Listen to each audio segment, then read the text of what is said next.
Kalau masih lapar, santap juga sate Rembige, fams. Warung sate ini juga terbilang legendaris loh di Pulau Lombok. Soalnya warung ini sudah ada sejak 30 tahun yang lalu. Beuh, legend banget nih. Sate Rembige dibuat dari daging sapi, fams. Rasanya gurih, manis, dan pedas. Katanya sih, rasa sate Rembige ini beda dari tempat lainnya tuh.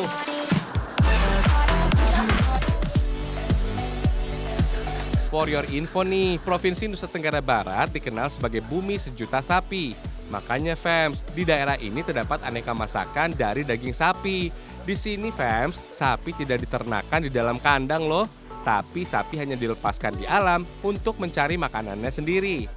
Karena rasa bumbu dan daging yang khas membuat warung sate legendaris ini bisa menjual sekitar 50 kg daging sapi setiap hari. Laris manis ya. Ininya tekstur dagingnya kan dia lembut, pedas manisnya itu sama ada dengan ini. Pokoknya semua ada. Jadi kalau kemana-mana, kalau memang ke Mataram harus ke sini dulu. Makan sate Rembige paling enak dengan lontong. Bisa bikin perut makin kenyang. Tapi ada yang beda dengan lontong dari Pulau Lombok. Itu loh bentuknya yang kerucut. Unik ya.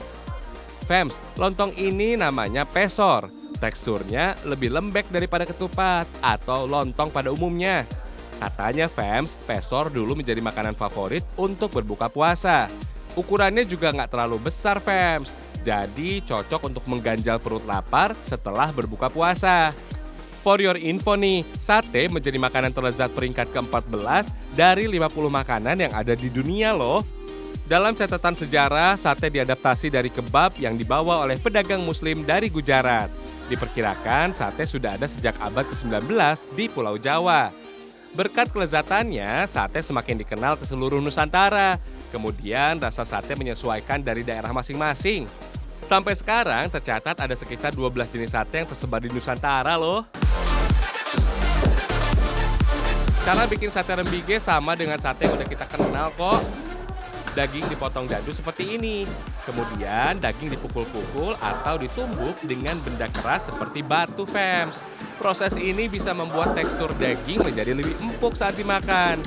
Fams, daging sate Rembige yang dipakai adalah jenis sapi jantan. Bagian daging yang digunakan adalah lulur atau pundak kelas 1. Daging ini memiliki kualitas daging terbaik tanpa lemak. Katanya sih, jenis sapi ini bisa menghasilkan tekstur sate lebih licin dan bumbu mudah meresap ke dalam daging. Kalau bumbunya sih biasa ada di rumah ya. Semua bumbu di blender sampai halus. Bagi yang suka pedas, jumlah cabai bisa ditambah lebih banyak kok. Bumbu ini juga banyak khasiatnya loh. Misalnya bawang yang bisa menurunkan resiko stroke dan meningkatkan fungsi ginjal. Sedangkan bawang putih bisa menurunkan kadar kolesterol jahat di dalam tubuh.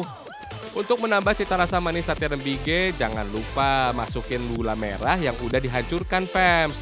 Baru deh masukin terasi. Kalau udah halus, tambahkan jeruk nipis supaya rasanya seger.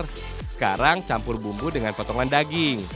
Just for information fams, masak makanan Indonesia biasanya memakai 3 jenis bumbu utama. Ada bumbu merah, bumbu putih, dan bumbu kuning. Biasanya takaran ketiga bumbu ini adalah 100% cabai merah, 50% bawang merah, dan 25% bawang putih. Walaupun kelihatan sederhana, bumbu ini dijamin bisa membuat nikmat segala jenis masakan khas Indonesia. Kalau udah rata, diamkan selama 2 jam, biar bumbu bisa meresap sempurna ke dalam daging. Baru deh daging ditusuk dengan tusukan sate, lalu bakar sampai dagingnya matang. Berdasarkan sejarah, sate Rembige sudah ada sejak kerajaan Pejanggik. Dia tinggal di wilayah Rembige dan dikenal sangat ahli membuat sate ini. Kemudian keahliannya ini diwariskan secara turun-temurun ke generasi penerusnya. Kalau sekarang keahlian meracik sate Rembige bukan hanya dimiliki keluarga kerajaan saja. Warga desa Rembige juga ahli membuat sate Rembige ini fams. Sate Rembige khas Pulau Lomboknya udah jadi nih.